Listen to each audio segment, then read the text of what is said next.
Pemirsa silih tunggil guru ring SMA Negeri 2 Banjar nyoman terima sidang ngarianin piranti untuk ngolah lulu plastik dados bahan bakar sani kepelajahin saking internet.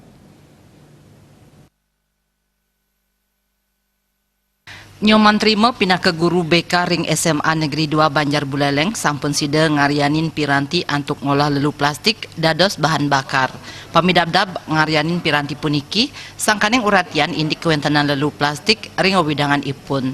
Kemargiang maun dagan nyoman terima ngarianin piranti puniki untuk modal drum bekas miwah pipa besi. Indik tata cara ngawigunayang piranti puniki kekantenang pinih sederhana. Plastik kaborbor untuk suhu seket kantos 16 derajat Celcius, raris ngasilang sat sane dados minyak bahan bakar. Kuentenan piranti mesin inucap kekantenang dahat nguantu untuk ngolah lelu plastik, sane selami puniki durung kedab-dabin becik. Nanging dani mausang kantos mangkin kuentenan piranti puniki kantun kapialangin pendanaan. Dane wantah wau medue siki piranti sane kawigunayang ring widangan sekolah.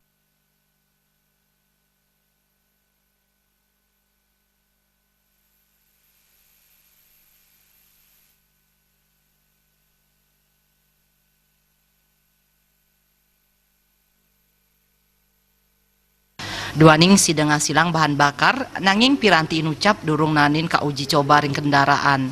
Komang Yuda, Bali TV.